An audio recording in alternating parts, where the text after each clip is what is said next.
The billionaire left her on their wedding day. 6 years later, he saw her with a little girl. Some mornings are meant to be perfect. This wasn't one of them. Mara Sullivan stood before the full-length mirror in the bridal suite of the Riverside Manor, her reflection revealing everything she had dreamed of becoming. The ivory silk dress hugged her curves perfectly, the delicate lace sleeves catching the morning light streaming through tall windows. Her auburn hair was swept into an elegant updo, honey-colored eyes bright with anticipation. After 2 years of planning, 2 years of loving Caleb Whitmore with every fiber of her being, this was supposed to be the beginning of their forever. Her phone buzzed on the mahogany vanity. "Don't check it," whispered Bella, her maid of honor, applying final touches to the bouquet of white peonies. "It's probably just another congratulations message." But something in Mara's chest tightened. Call it intuition, call it fear. She knew. Her fingers trembled as she reached for the device. The message was from Caleb. "Mara, an opportunity has come up with Corp. I can only negotiate in person. I need to board now. I won't be able to make it to the event on time. I hope you understand." Caleb. Event. He called their wedding an event. The phone slipped from her hands, clattering against the hardwood floor. The screen cracked, spiderwebbing across his name like her heart was doing in that exact moment. "What is it?" Bella rushed over, reading the message over Mara's shoulder. Her face went pale. No, this has to be a mistake. He wouldn't." "He would." Mara's voice was barely a whisper, but it carried the weight of sudden understanding. He absolutely would. Outside, guests were arriving. She could hear car doors slamming, laughter drifting up from the gardens below. 300 people had come to witness their love story. Caleb's business associates, her family who had flown in from across the country, friends who had helped plan every detail of this day, and the groom was boarding a plane to close a deal. Mara's hand instinctively moved to her stomach, where the tiniest secret was growing, the surprise she had planned to share tonight during their first dance as husband and wife. The baby clothes hidden in her suitcase upstairs, a onesie with "Our First Project Together" printed in soft blue letters. She had giggled when she bought it, imagining Caleb's expression when he unwrapped it in their honeymoon suite. Now the joke felt cruel. "What do we do?" Bella's voice cracked. "The ceremony starts in 30 minutes. Mara straightened, something cold and final settling in her chest. She began pulling pins from her hair, watching her reflection transform from bride to woman betrayed. "We cancel everything. Mara, maybe if you call him." "No." The word came out sharp, definitive. He made his choice. On the most important day of our lives, he chose a business opportunity over me. Over us. Her voice broke slightly on the last word, but she pushed forward. "I won't beg someone to love me enough to show up." Through the window, she watched a black sedan pull up to the main entrance. Caleb's best man, probably arriving to discover what she had just learned. Soon, everyone would know. The whispers would start, the pitying looks, the questions she couldn't bear to answer. By evening, the manor was empty except for the cleanup crew dismantling what should have been their celebration. Mara had already booked a red-eye to New York, accepting the job at Morrison & Associates that she had turned down months ago to stay close to Caleb. She changed her phone number before boarding the plane, and in her carry-on bag, beneath the wedding dress she'd never wear again, was a pregnancy test showing 2 pink lines. The future Caleb would never know existed. What would you have done if the person you loved most chose ambition over your wedding day? And what if you were carrying their child? "Mommy, you're crying again." Mara Sullivan looked down at her 5-year-old daughter, Elin, who was tugging at her navy blazer with small, concerned hands. They stood in the gleaming lobby of Morrison & Associates, surrounded by the architectural models that had made Mara one of New York's most sought-after sustainable design specialists. "I'm not crying, sweetheart," Mara said, quickly wiping away what she told herself was just exhaustion. "Mommy's just tired." But Elin knew better. At 5, she had already developed an uncanny ability to read her mother's emotions, a skill born from being the only constant in each other's lives. "Is it because of the man in the picture again?" Mara's breath caught. Last night, while packing for their trip to Chicago, Elin had discovered the old photo tucked between Mara's design portfolios. A picture from happier times, Mara and Caleb at a company retreat, his arm around her waist, both of them laughing at something now forgotten. "No, baby girl." Mara knelt down, adjusting Elin's small backpack. "Mommy's just nervous about her big presentation today." It was partially true. Today's conference on sustainable urban development could launch her firm into international recognition. But the real reason for her tears was sitting in her laptop bag, a folder labeled Daddy's Memories that she'd been updating for 6 years. Videos of Aylin's first steps, photos of every birthday, report cards from preschool, even recordings of Aylin singing herself to sleep, her voice sweet and pure. Mara had documented everything, telling herself it was for Aylin's future, but deep down, knowing it was for him, the man who had chosen a boardroom over their wedding day. Flight 447 to Chicago now boarding, announced the gate agent. As they walked toward their seats, Mara noticed Aylin's curious gaze taking in everything around them. This was her daughter's first airplane ride, and despite Mara's financial success, luxuries like family vacations had been sacrificed for stability in Aylin's college fund. "Look, Mommy." Aylin pressed her face against the small airplane window as they settled into their economy seats. The clouds looked like cotton candy. Mara smiled, her first genuine smile in days. This was why she did it all. Worked 18-hour days, turned down social invitations, built walls around her heart. Everything was for this little girl who saw magic in ordinary things. "Excuse me, is anyone sitting here?" The voice came from the aisle, deep and familiar in a way that made Mara's blood freeze. She looked up slowly, knowing even before her eyes confirmed it. Caleb Whitmore stood there, dressed in an impeccably tailored charcoal suit, holding a leather briefcase that probably cost more than most people's monthly salary. His dark hair was peppered with silver now, his jawline sharper, but those steel blue eyes were exactly as she remembered. He was staring at her like he'd seen a ghost. Mara. The single word hung between them like a bridge neither was prepared to cross. Around them, other passengers continued boarding, unaware that time had just folded in on itself. Aylin looked up from her coloring book, studying the tall stranger with the same honey-colored eyes that she shared with her mother. "Mommy, who is that man?" Caleb's gaze shifted to Aylin, and Mara watched something flicker across his face. Confusion, calculation, then a dawning realization that made his complexion pale. "This is—" Mara's voice caught. She cleared her throat, her mind racing through 1,000 possible explanations, none of them adequate. "This is an old friend, sweetheart." "Hello," Aylin said politely, the way Mara had taught her to greet adults. "I'm Aylin Sullivan. I'm 5 years old, and I'm going to Chicago with my mommy for her work." Caleb stared at the child, at his child, though he didn't know it yet, taking in every detail. The auburn hair that caught the light exactly like Mara's, the intelligent eyes, the small hands that gestured expressively as she spoke. 5 years old, he repeated softly, and Mara saw the moment when the math clicked into place in his analytical mind. The flight attendant approached. "Sir, we need to finish boarding. Is this your seat?" Caleb looked at his boarding pass, then at the empty seat directly across the aisle from Mara and Aylin. Of all the flights, all the seats, all the moments in time, this was happening. "Yes," he said, never taking his eyes off the little girl who had no idea she was looking at her father. "This is exactly where I'm supposed to be." As the plane prepared for takeoff, Mara gripped Aylin's hand, feeling the weight of 6 years of secrets pressing down on her chest like the altitude change. And across the narrow aisle, Caleb Whitmore, the man who had missed their wedding for a business deal, was about to discover the cost of that choice was immeasurably higher than he had ever imagined.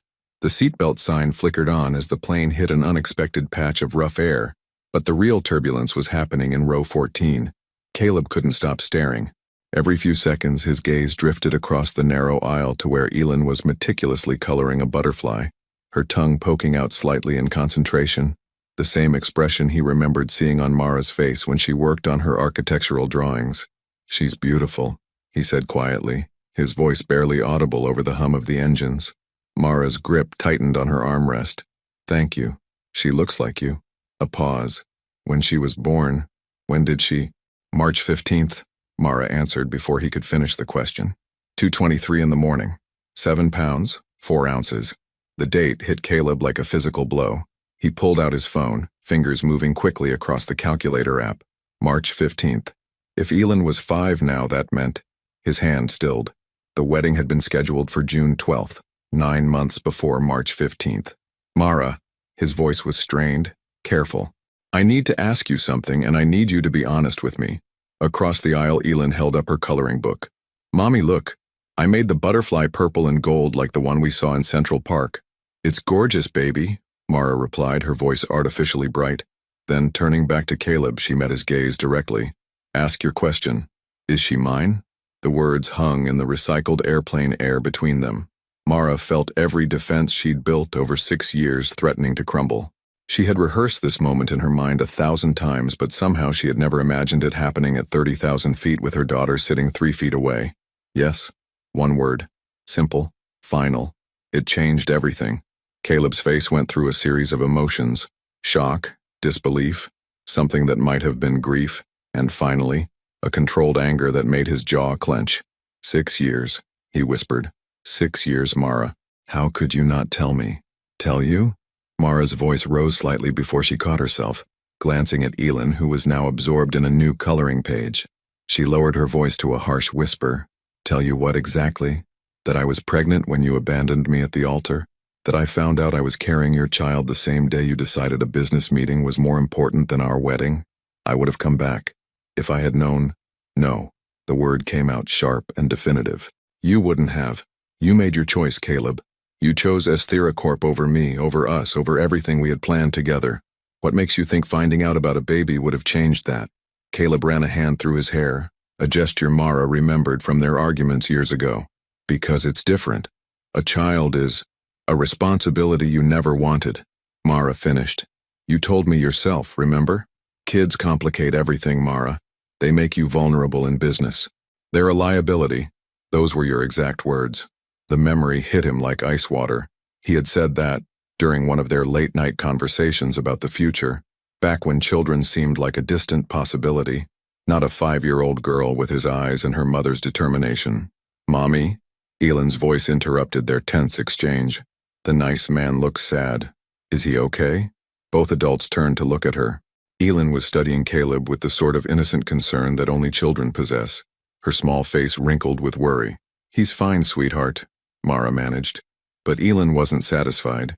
She unbuckled her seatbelt and, before Mara could stop her, climbed across the aisle to Caleb's seat. Are you really okay, mister? You look like I do when I have a tummy ache. Caleb found himself at eye level with his daughter for the first time. Up close, the resemblance was undeniable. She had his stubborn chin, his thick eyelashes, even the small freckle near her left temple that matched one on his own face. He started, then stopped. How do you tell a 5-year-old that you're devastated by your own failures? I'm just a little tired, that's all. My mommy gets tired a lot too, Elin said seriously. She works really hard, but she always feels better when I give her hugs. Do you want a hug? Before Caleb could respond, small arms wrapped around his neck and he felt something inside his chest break apart. This child, his child, was offering comfort to a stranger because she had a kind heart. Despite growing up without a father, despite the struggles Mara must have faced raising her alone, Elin was generous and loving. Over Elin's shoulder, he saw Mara watching them, her eyes bright with unshed tears. Elin, come back to your seat, Mara said softly. The seatbelt sign is still on. As Elin climbed back across the aisle, she looked at Caleb one more time. I hope you feel better, mister. Maybe when we land, you can come have ice cream with me and my mommy. Ice cream makes everything better.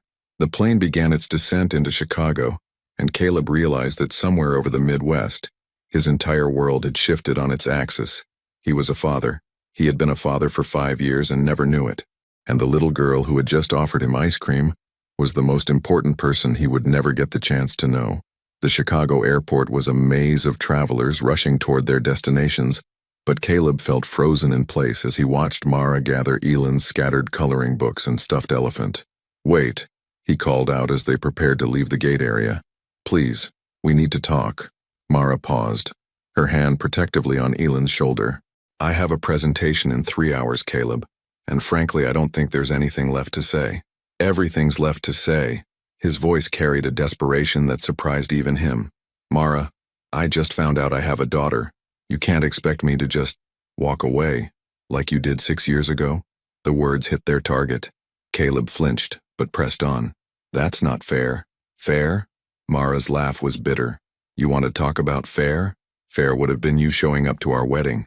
Fair would have been you being there when I threw up every morning for 4 months. Fair would have been you holding my hand during 18 hours of labor, or getting up for the 3 a.m. feedings, or...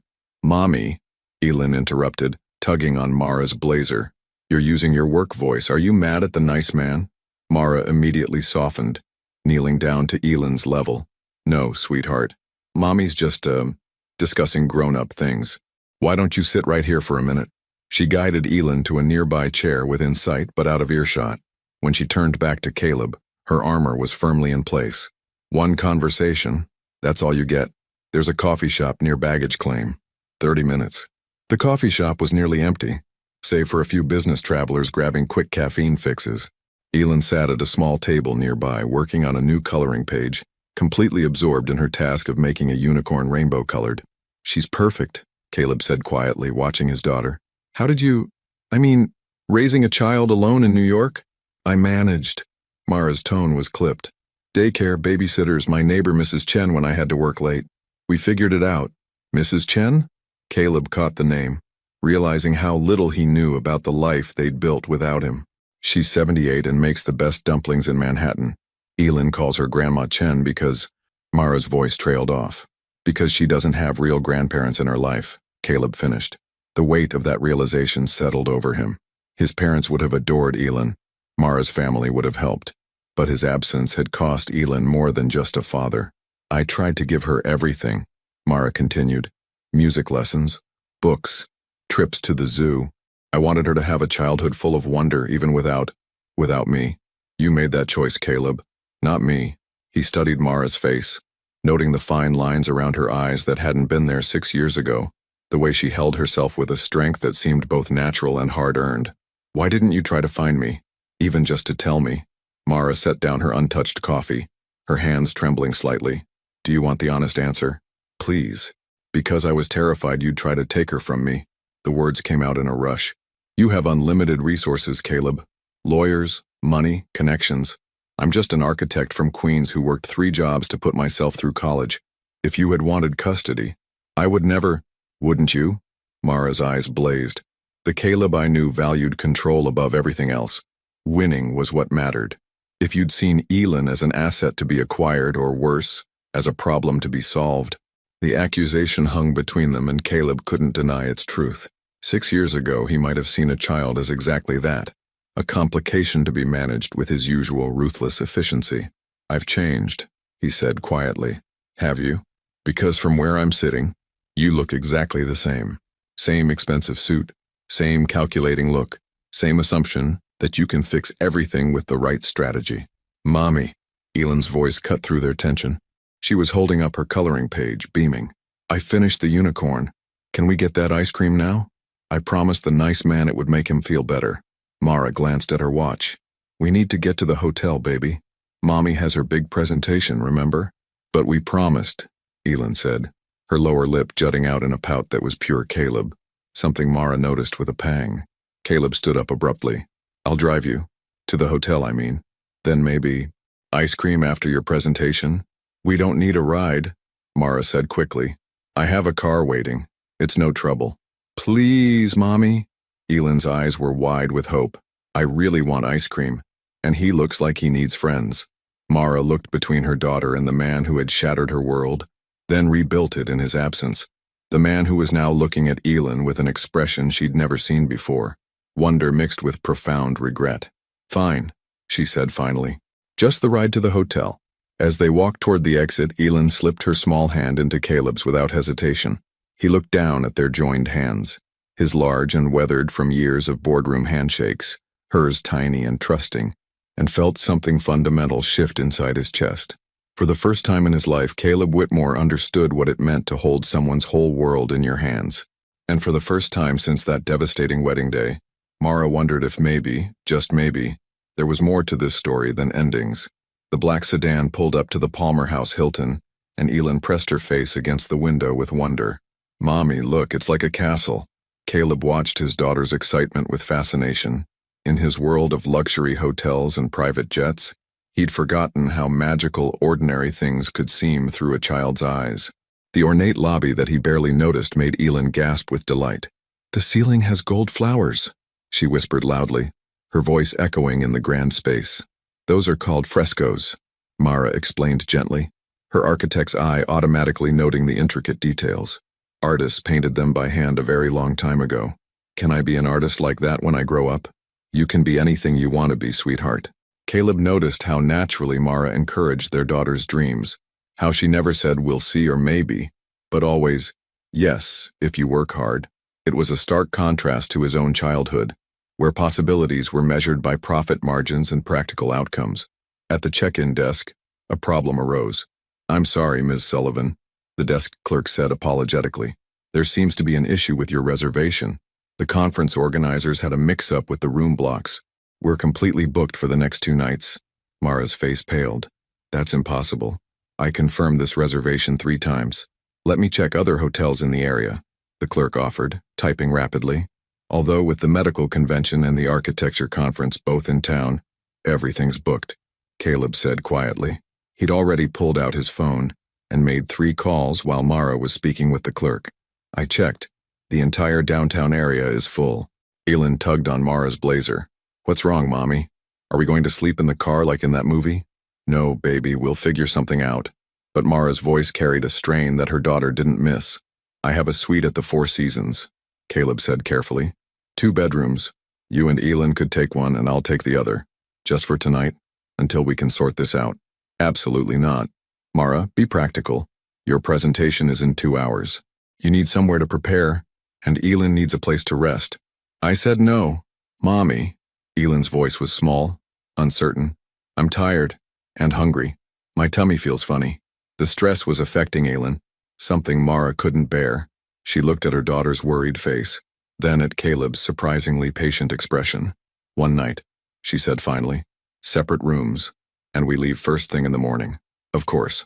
The Four Seasons suite was elegant but not ostentatious. Exactly what Mara would have expected from Caleb's refined taste. Floor-to-ceiling windows overlooked Grant Park, and Elin immediately ran to press her nose against the glass. "I can see tiny people down there. They look like ants." While Mara unpacked their overnight bag, Caleb found himself in the unfamiliar position of trying to entertain a 5-year-old. He sat awkwardly on the sofa as Elin explored the suite, her chatter filling the space with life. "Do you live in a place like this?" she asked, climbing onto the chair beside him. "Something like it, yes." "All by yourself?" The question hit deeper than intended. "Yes, all by myself. That must be lonely," Elin said with the matter-of-fact wisdom of childhood. "I sleep in Mommy's bed sometimes when I have bad dreams." "Who takes care of you when you have bad dreams?" Caleb stared at this little person who seemed to see straight through him. I don't really have bad dreams." "Everyone has bad dreams sometimes," Elin said seriously. "Mommy has them too. She cries in her sleep and says a name. It sounds like Kaler or maybe Cable." Caleb's breath caught. "Caleb? Yeah, that's it. Do you know who that is?" Before he could answer, Mara emerged from the bedroom, having changed into her presentation outfit, a sharp burgundy suit that complemented her auburn hair. "You look beautiful," Caleb said without thinking. "Thank you," Mara replied stiffly, then turned to Elin. "Baby, I need to go to my meeting now. You'll stay here with—" "I want to come with you," Elin protested. "It's just boring grown-up talk about buildings. You'll be much happier here. But I don't want to stay with a stranger." The word stranger hit Caleb like a physical blow. That's what he was to his own daughter. A stranger. "What if," he said carefully, "what if we ordered room service? Something special? And maybe we could watch a movie?" Elin's eyes lit up. "Can we get chicken nuggets? And apple juice? And ice cream for dessert?" "Elin, that's not a proper dinner," Mara started. "It's fine," Caleb said. "Just this once." Mara hesitated, clearly torn between her protective instincts and the practicality of the situation. "I'll be back by 7, 8 at the latest." "We'll be fine," Caleb assured her, though he had no idea if that was true. After Mara left, an awkward silence settled over the suite. Elin sat on the sofa, swinging her legs, studying Caleb with curious eyes. "Are you really my mommy's friend?" she asked. We used to be very good friends. A long time ago. Why aren't you friends anymore? How do you explain failed relationships to a 5-year-old? Sometimes grown-ups make mistakes that hurt each other. Did you hurt my mommy?"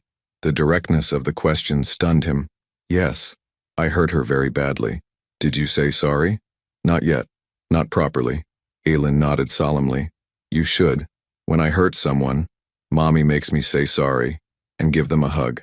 Hugs make everything better. Your mommy is very wise. She's the best mommy in the whole world," Elin said with absolute certainty. "She works really hard so we can have nice things. And she reads me stories every night, even when she's tired. And she makes funny voices for all the characters." Each detail was another reminder of everything Caleb had missed, everything Mara had done alone. As they waited for room service, Elin continued chattering about her life, her best friend Zoe at school, her favorite books, the way she and her mommy danced in their tiny kitchen on Sunday mornings. And with every story, Caleb fell a little more in love with the daughter he'd never known he had. Mara returned to the suite at 7:30, exhausted but triumphant. Her presentation had gone better than expected. 3 potential international partnerships and a standing ovation from the sustainable design community. But all thoughts of professional success vanished when she opened the suite door. Caleb was asleep on the sofa, still in his expensive suit but with his tie loosened and sleeves rolled up. Elin was curled against his side, her small hand resting on his chest, both of them breathing in the peaceful rhythm of sleep. The coffee table was covered with the remnants of their evening. Empty plates, Elin's coloring books, and what appeared to be a makeshift fort built from couch cushions. The sight hit Mara like a physical blow. For just a moment, she could see what might have been, what should have been, the family they could have created together. She must have made a sound, because Caleb's eyes opened immediately, alert in the way of someone accustomed to constant vigilance. When he saw her, he carefully shifted Elin so she wouldn't wake. "How did it go?" he whispered. "Good. Very good." She set down her portfolio, moving closer. "What happened here? We had dinner, watched a movie, something about a princess and a frog. Then she wanted to build a castle." He gestured at the cushion fort. "Apparently, I'm not very good at architectural engineering." Despite herself, Mara smiled. "She's very particular about her building projects. Wonder where she gets that from." "She talked about you," Caleb said softly. "A lot. The stories you read her, the songs you sing in the kitchen, the way you let her help cook breakfast on Sundays even though it takes twice as long." Mara's throat tightened. "She shouldn't have bothered you with all that." "She didn't bother me. I wanted to know." He paused, looking down at Elin's sleeping face. "She asked me why we weren't friends anymore." "What did you tell her?" "The truth. That I hurt you very badly, and I haven't said sorry properly yet." Mara felt tears prick her eyes. "Caleb, let me carry her to bed," he said quietly. As he lifted Elin, she stirred slightly, automatically wrapping her arms around his neck in the trusting way children do. Caleb froze for a moment, overwhelmed by the weight of holding his daughter for the first time. In the bedroom, Mara pulled back the covers while Caleb gently laid Elin down. Together they removed her shoes and tucked her in. Elin mumbled something in her sleep about castles and ice cream, making them both smile. "She's remarkable," Caleb whispered, as they stepped back into the living area. "She is." Mara kicked off her heels, suddenly feeling the exhaustion of the day. "Thank you for watching her. I know it probably wasn't what you expected when you boarded that plane this morning. Nothing about today was what I expected." He loosened his tie completely, and Mara noticed how the formal businessman facade had softened during his evening with Elin. "Mara, I need to ask you something, and I need you to be honest with me. Haven't I been honest enough for one day? When you were pregnant, were you afraid?" The question caught her off guard. She sank into the armchair across from him, considering her answer. "Terrified," she admitted. "I was 28, alone in a new city, starting a new job. I didn't know anything about being a mother. I read every pregnancy book I could find, took classes at the hospital, practiced diaper changes on stuffed animals." She laughed softly at the memory. "Mrs. Chen found me crying over a parenting manual at 2 in the morning when I was 7 months along. What did she do? She made me tea and told me that love was the only qualification that really mattered, that everything else could be learned." Mara's voice grew quiet. She was right. "I should have been there." "Yes, you should have." There was no anger in her voice now, just tired honesty. "But you weren't. And I learned that I was stronger than I thought." Caleb studied her face in the soft lamplight. She looked older, yes, but there was a strength in her features that hadn't been there 6 years ago. Motherhood had refined her, made her more beautiful in ways that had nothing to do with physical appearance. "I've thought about you," he said quietly. "About that day. About what I threw away." "Have you? Or did you just file it away as a business lesson learned?" The accusation stung because it held truth. "Both, I suppose. For a long time I told myself it was for the best, that we weren't compatible long term, that you'd be happier with someone who could give you the emotional availability you needed. How convenient for you." "It was," he admitted. "It was easier to believe I'd done you a favor than to face the fact that I was a coward." The honesty in his voice surprised her. "What changed?" "Seeing her. Seeing you. He ran a hand through his hair, realizing that every major decision I've made for the past 6 years has been influenced by the memory of what I lost. The Asthera deal? It fell through 3 months later. The company I thought was so important went bankrupt within 2 years. I know, Mara said quietly. You know, I kept track of you. In the beginning, anyway. I needed to know if you were happy with your choice. Were you hoping I'd be miserable? Maybe a little. A small smile played at her lips. Is that terrible? No, it's human. He leaned forward, elbows on his knees. For what it's worth, I haven't been happy. I've been successful, wealthy, respected, but not happy. And you think seeing Elin again will change that? I think, he said carefully, that knowing I have a daughter changes everything, whether you let me be part of her life or not. The weight of his words settled between them. Outside, Chicago sparkled in the darkness, but inside the suite, the only light came from table lamps and the soft glow of possibility. She asked me once if she had a daddy, Mara said suddenly. She was 4, and we were at the park. She saw all the other families with fathers, and she wanted to know where hers was. What did you tell her? That her daddy lived far away and couldn't visit, but that he loved her very much. Mara's voice broke slightly. I lied to her, Caleb, because I didn't know if you were capable of loving anyone.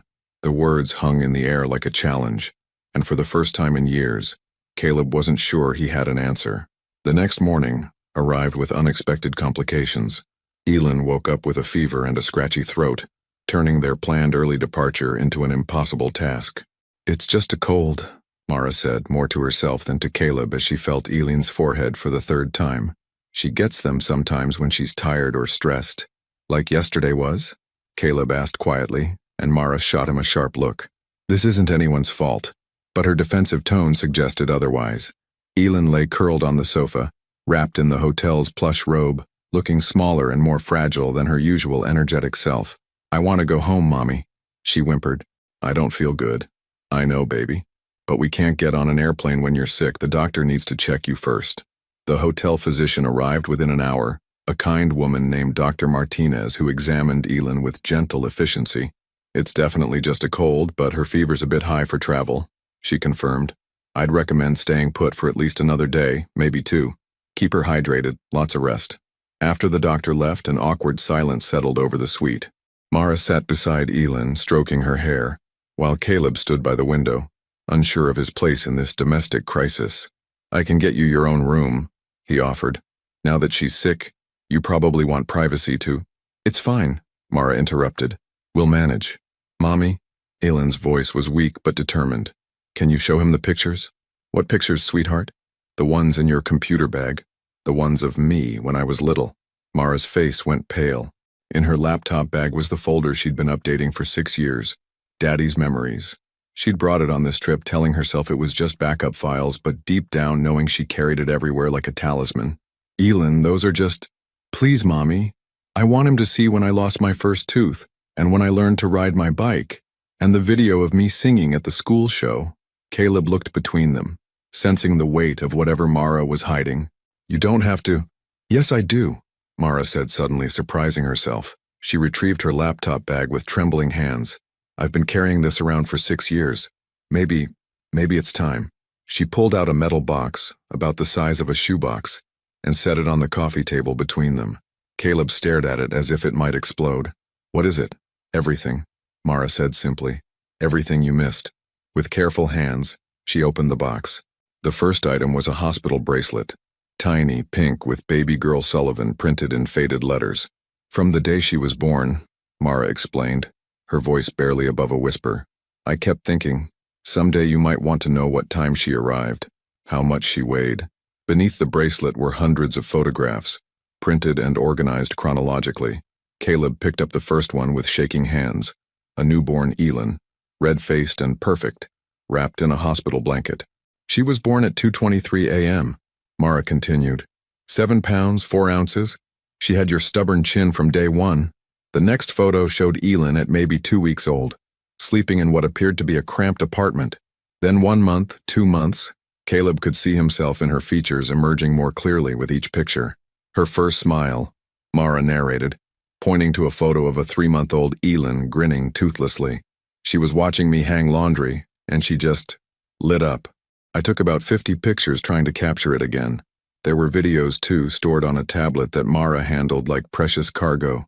Eileen's first attempts at crawling, her first steps taken in what looked like a tiny kitchen, her first words.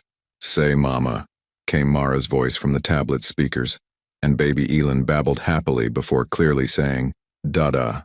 Mara paused the video abruptly. That was her first word. She said it for months, even though she couldn't finish the sentence. Caleb's hands were shaking as he scrolled through year after year of his daughter's life. Birthday parties in small apartments with homemade cakes, Christmas mornings with modest presents but obvious joy, Eileen's first day of school, looking nervous but brave in a second-hand uniform. "I documented everything," Mara said. "Every milestone, every funny thing she said, every time she did something that reminded me of you. I told myself it was for her, for when she got older. But really, I think I was keeping it for you." "Why?" His voice was hoarse with emotion. "Because despite everything, I couldn't believe you wouldn't want to know. Couldn't believe you'd choose to miss all of this forever." Near the bottom of the box was a small wrapped package, the paper faded and corners worn from handling. "What's that?" Caleb asked. "Your wedding present," Mara said quietly. "The one I never got to give you." With trembling fingers, he unwrapped it. Inside was a tiny onesie with "Our first project together," printed in soft blue letters, exactly as Mara had imagined that devastating morning 6 years ago. "I was going to surprise you on our honeymoon," she whispered. "I had this whole plan.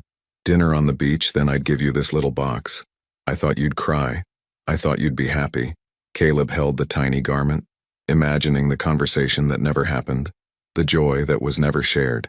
Around them, the box of memories seemed to glow with the weight of lost time. "She's watching us," Eileen said sleepily from the sofa. Despite her fever, she'd been quietly observing their emotional excavation of her life. "What, baby?" Mara wiped her eyes, trying to compose herself. "The nice man is crying, like you do sometimes when you look at those pictures." Caleb touched his face, surprised to find it wet with tears he hadn't realized he was shedding. "I'm sorry," he said to both of them. "I'm so sorry for all of it." "I know," Mara said simply, "but sorry doesn't give us back 6 years."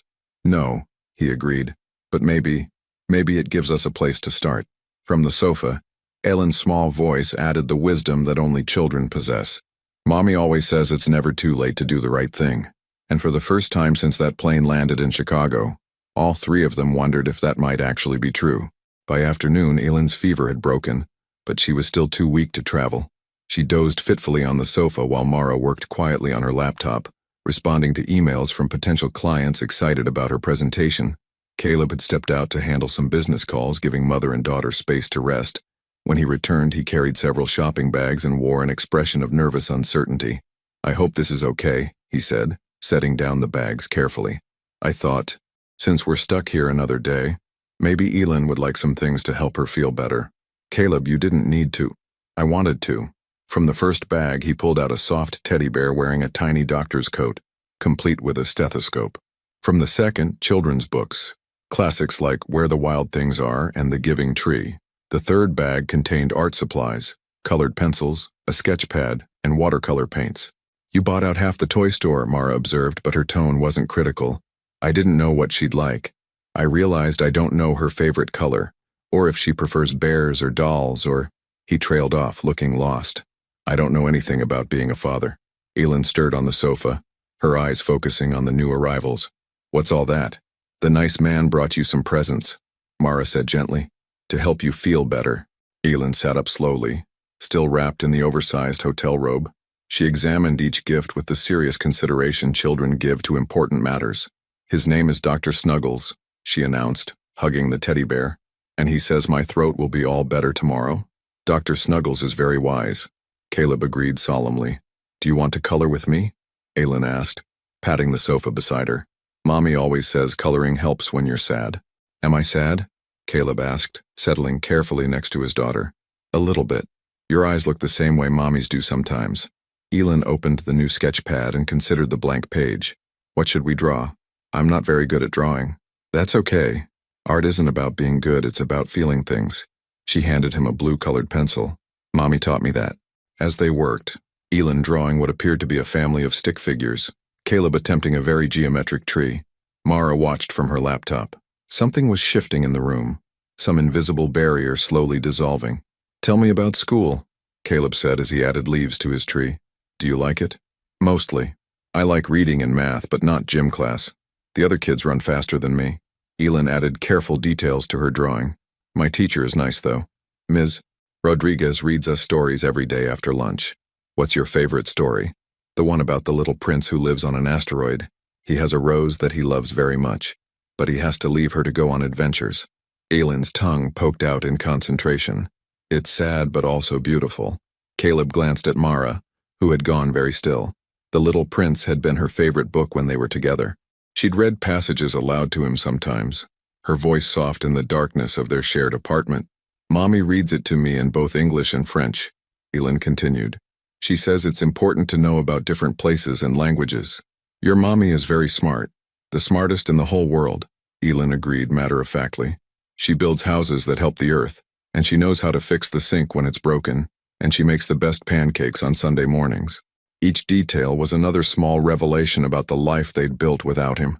Caleb found himself hungry for more, not out of jealousy, but out of a desperate need to understand the woman Mara had become, and the child they'd raised together. "What else do you and Mommy do on Sundays?" "We go to the farmer's market and pick out vegetables for dinner. Then we come home and dance in the kitchen while we cook. Mommy puts on jazz music and spins me around." Elin giggled at the memory. "Sometimes she dips me like they do in old movies." "I'd like to see that sometime," Caleb said quietly. "Maybe you could come to Sunday dinner when we get home," Elin suggested with the casual optimism of childhood. "If Mommy says it's okay." The offer hung in the air like a bridge neither adult was sure how to cross. Mara closed her laptop slowly. "Elin, sweetie, why don't you show him your drawing?" Elin held up her sketch proudly. It showed 3 stick figures standing in front of a house with a large tree. "This is me, and this is Mommy, and this is..." She pointed to the 3rd figure. "Who's that?" Caleb asked gently. "I'm not sure yet," Elin said with 5-year-old honesty, "but I thought maybe it could be you, if you want to be in our picture." The simplicity of the question, "if you want to be in our picture," contained multitudes. It was an invitation and a challenge, and a hope all wrapped in colored pencil lines. "I would be honored to be in your picture," Caleb said, his voice thick with emotion. "Good," Elin said, adding careful details to his stick figure. "Because families should stick together. That's what Grandma Chen always says." Later that evening, after Elin had fallen asleep clutching Dr. Snuggles, Mara and Caleb found themselves on the suite's balcony, looking out over the Chicago skyline. "She's extraordinary," Caleb said. "How did you raise someone so wise and kind and generous?" "I had good help," Mara replied. "Mrs. Chen, the teachers at her school, even some of the other parents. It takes a village, you know. A village I was never part of." "No," Mara agreed, "but maybe villages can grow." It was the first time she'd suggested any kind of future that included him, and Caleb felt something tight in his chest begin to loosen. "I know I have no right to ask this," he said carefully, "but would you let me try? To be part of her life, I mean. To learn how to be the father she deserves." "I don't know," Mara said honestly. "I've protected her from disappointment for 5 years. I can't let someone hurt her the way you hurt me." "I understand. But Mara, I can't undo the past 6 years. I can only try to make the next 6 years different." Inside the suite, Aylin stirred in her sleep, murmuring something about pictures and families and Sunday pancakes. And on the balcony, 2 people who had once loved each other began to wonder if love, like art, was really about feeling things, even when you weren't sure you were any good at it. The 3rd morning brought sunshine and a fully recovered Elin, who bounced on the hotel bed with renewed energy. "Can we go see the Big Bean today?"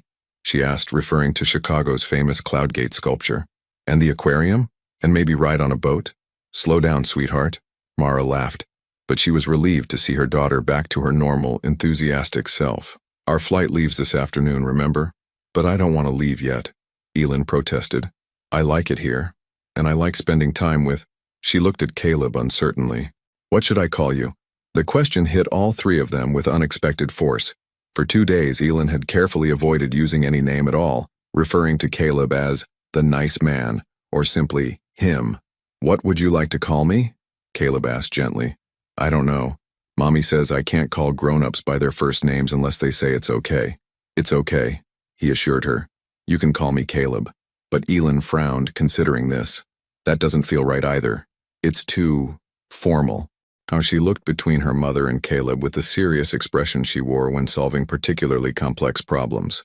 Are you my daddy? The directness of the question stole the breath from both adults. Mara's face went pale, while Caleb looked like he'd been struck by lightning. Baby, Mara started carefully, that's a very complicated question. It's not complicated, Elin interrupted with 5-year-old logic. Either he is or he isn't. And if he is, why didn't you tell me? Mara looked to Caleb helplessly. They'd been so focused on navigating their own emotions that they'd forgotten the most important person in this equation, the child who deserved the truth. Yes, Caleb said quietly. I am your daddy. But you live far away, Elin said, processing this information. And you never came to visit me. That's right. And I'm very, very sorry about that. Why didn't you come? How do you explain adult failures to a child? How do you make sense of choices that don't make sense even to yourself? Because I made a very big mistake, Caleb said. The biggest mistake of my whole life. I thought work was more important than family, and I was wrong. Elin considered this with the gravity children bring to important revelations. So you're my daddy, but you're also a stranger. Yes. And you made Mommy sad. Very sad. And you missed my whole life so far. Every day of it, and I'm sorry. Elin was quiet for a long moment, her small face serious as she worked through this information. Finally, she looked up at Mara. Mommy, are you still sad? Sometimes, Mara answered honestly. Are you mad at him? Sometimes that too. But you let him stay here with us. Yes. Why? Mara felt tears prick her eyes. Because even when people hurt us, sometimes we still love them. And sometimes if they're really truly sorry, we can find a way to forgive them. Do you love him? Elin asked with devastating simplicity. The question hung in the air like a challenge. Mara looked at Caleb, seeing the man who had broken her heart, but also the man who had spent 2 days patiently coloring with their daughter, who had kept every photo she'd shown him, who had cried over a tiny onesie that represented dreams they'd never shared. I loved him once, she said carefully. Very much, but not anymore. I don't know, Mara admitted. Love is complicated when people hurt each other. Elin nodded as if this made perfect sense. Then she turned to Caleb with the directness that had become familiar. Do you love me? More than I knew it was possible to love anyone, Caleb replied without hesitation. Even though you just met me? I've been waiting my whole life to meet you. I just didn't know it until now. And do you love Mommy? Caleb's eyes met Mara's across the room. Yes, I never stopped loving your mommy. Then why don't you try to fix it? Elin asked with the beautiful simplicity of childhood. When I break something, I try to fix it. Sometimes I need help, but I always try. Some things are harder to fix than others, sweetheart, Mara said gently. But not impossible. The question lingered as they prepared to leave for the airport.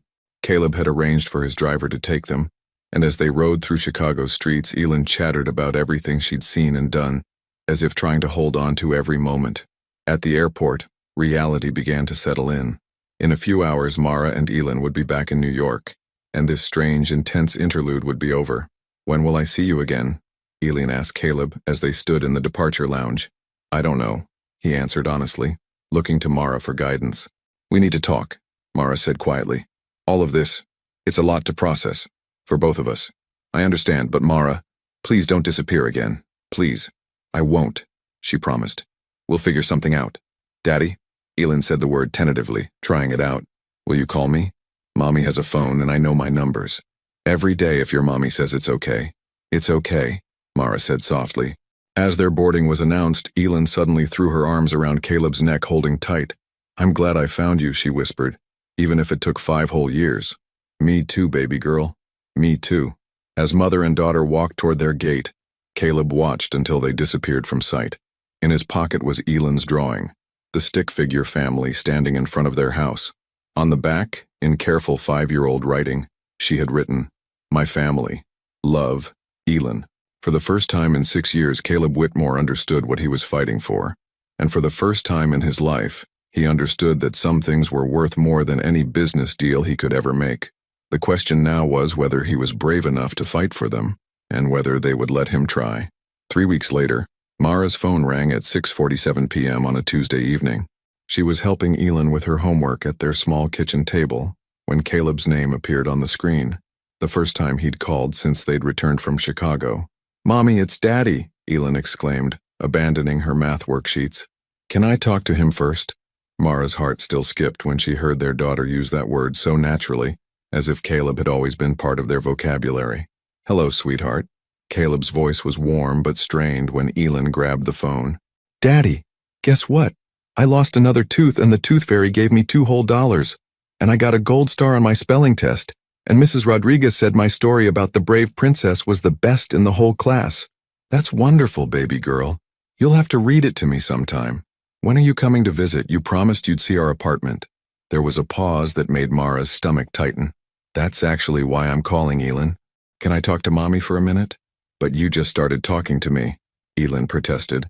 "I know, sweetheart. But this is important grown-up stuff. I promise we'll talk longer next time." Reluctantly, Elin handed the phone back to Mara and returned to her homework, though her ears were clearly tuned to every word. "What's wrong?" Mara asked immediately, stepping into the living room for privacy. "I have to go to Singapore. Emergency acquisition. Our biggest competitor is about to be sold to a European consortium, and if we don't move now, we'll lose our market position entirely." Mara felt a familiar cold dread settle in her chest. "How long?" "6 weeks. Maybe 8. The negotiations are complex, and then there's the regulatory approval process." "6 weeks," Mara repeated flatly. "Mara, I know how this sounds." "Do you?" "Because it sounds exactly like 6 years ago. It sounds like Astheracorp all over again." "It's not the same thing, isn't it?" Her voice rose despite her efforts to stay calm. "Your business empire needs you, so everything else gets put on hold, including your daughter. That's not fair. This is different." "How? How is it different, Caleb? Because this time you're bothering to call first?" In the kitchen, Elin had stopped pretending to do homework and was listening with the acute awareness children develop when their security is threatened. "Because this time I know what I'm choosing," Caleb said quietly. "And this time I'm choosing you. Both of you. By leaving for 2 months? By turning it down?" Mara felt the world tilt slightly. "What? I'm not going, Mara. I'm sending my VP instead. The board is furious. My investors think I've lost my mind, and there's a very real chance this decision could cost me the company." "Caleb, I missed 6 years of her life because I thought deals and mergers and market positions mattered more than anything else. I'm not missing another day." Mara sank onto her couch, overwhelmed. "But your company will survive, or it won't. But if I get on that plane, if I choose business over family again, I'll lose you both forever. And no amount of money is worth that. You could lose everything you've worked for. I already lost everything that mattered once. I'm not doing it again." Through the phone, Mara could hear the weight of his decision, the magnitude of what he was risking. For her, for Elin, for a family that didn't even officially exist yet. "There's something else," Caleb continued. "I've been looking at apartments in New York. Nothing final, but I want to be closer. I want to be able to take Elin to school sometimes, or come to her spelling tests, or just be around for the ordinary moments." "Caleb, that's a huge change." "I know. And I know I have no right to assume anything about our future. But I'm hoping that maybe we can figure it out together." In the kitchen, Elin appeared in the doorway, her face anxious. "Mommy, is everything okay? You look sad again." Mara looked at her daughter, this brave, beautiful little girl who had spent her whole life with only half a family, who had never once complained about not having a father, who had accepted Caleb with open arms despite having every reason to be wary. "Can you come here for a minute, baby?" Elin patted over in her sock feet, climbing onto the couch beside her mother. Mara put the phone on speaker. "Daddy's there too now," she explained. "Hi, Daddy." "Hi, sweetheart. Listen, I have something important to tell you both. There's a big business trip I'm supposed to take, but I've decided not to go." "Why not?" Elin asked. "Because I'd rather spend time with you and Mommy. Because I missed too much already, and I don't want to miss any more." "But what if your boss gets mad?" Caleb's laugh was soft but sad. "I am the boss, baby girl, and I've decided that being your daddy is more important than any business meeting." Elin looked up at her mother with wide eyes. "Does this mean he's going to stay?" "Not exactly stay," Mara said carefully, "but maybe visit more often, maybe be around more, like a real family." The question hung in the air, heavy with possibility and fear and hope. "Would you like that?" Caleb asked gently. "More than anything in the whole world," Elin said without hesitation. "But only if Mommy wants it too." 2 pairs of eyes, one honey-colored, one steel blue, turned to Mara, waiting for an answer that would shape all their futures. Mara thought about the past 6 years, about the strength she'd found in solitude, about the walls she'd built to protect her heart. Then she thought about the man who had just risked his entire empire for the chance to read bedtime stories and attend spelling tests. "I want it too," she whispered, and for the first time in 6 years the word family felt like something they might actually be able to build together. The conversation that followed was tentative, careful, full of logistics and boundaries and careful hopes. But underneath it all was something neither Mara nor Caleb had dared to believe in again: the possibility that love, once broken, could actually be repaired, that some choices, even when they come late, can still change everything. 2 years later, the Sunday morning light filtered through the windows of the brownstone apartment on the Upper West Side, casting golden patterns across the hardwood floors. Jazz music drifted from the kitchen, mixing with the sound of sizzling pancakes and Elon's delighted laughter. "Higher, Daddy. Spin me higher." Caleb lifted his 7-year-old daughter into the air, twirling her around the spacious kitchen, while Mara flipped pancakes at the stove, shaking her head but smiling at their antics. "Careful, you two. We don't need a trip to the emergency room before Grandma Chen arrives." Mrs. Chen had become a treasured part of their extended family, joining them for Sunday dinners and spoiling Elon with stories and homemade dumplings. She'd been the first person to embrace Caleb when he'd moved to New York, telling him simply, "Love is what matters. The rest we figure out." "When is she coming?" Elon asked, settling at the kitchen island where a stack of golden pancakes awaited her attention. "Around noon," Mara replied, adding fresh blueberries to the plate. "Right after your art class." Art class was one of many new additions to their life together. Caleb had enrolled them both, him to learn something he'd never had time for, Elin to explore the talent that seemed to grow stronger each week. Their refrigerator was covered with her latest creations, including a family portrait that now showed 4 figures: Mommy, Daddy, Elin, and Mrs. Chen. "Can we go to the park after?" Elin asked, syrup dripping from her fork. "If it's not too cold," Mara said, leaning against the counter with her coffee. She wore one of Caleb's old college sweatshirts over yoga pants, her hair pulled back in a messy bun. It was the kind of casual intimacy that had taken months to rebuild, small gestures of trust and comfort slowly weaving together into something stronger than what they'd had before. Caleb moved behind her, wrapping his arms around her waist and resting his chin on her shoulder. It was a simple gesture, but one that still sometimes surprised them both with its naturalness. "What are you thinking about?" he murmured against her ear. "Just this. All of it." She leaned back against his chest. "Sometimes I still can't believe it's real." 2 years ago, neither of them would have imagined this scene. Caleb had indeed lost his company. The board had voted him out 6 months after he'd refused the Singapore deal. The financial press had called it the most expensive family decision in corporate history.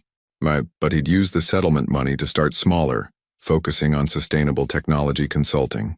It was less lucrative but more meaningful, and it allowed him the flexibility to be present for the life he'd almost thrown away twice. "Mommy, are you and Daddy going to get married again?" Elin asked suddenly, the question coming out of nowhere the way children's observations often do. Mara nearly choked on her coffee. "Elin, sweetheart, Jamie's parents got divorced and then married each other again," Elin continued matter-of-factly. She said it was like a do-over, but with better cake. Caleb and Mara exchanged glances over Elin's head. They'd talked about marriage tentatively, but had decided to focus on building their relationship day by day, rather than making grand gestures or commitments. "What do you think about that idea?" Caleb asked carefully. "I think," Elin said, taking a huge bite of pancake, "that we're already a family. The marriage thing is just paperwork."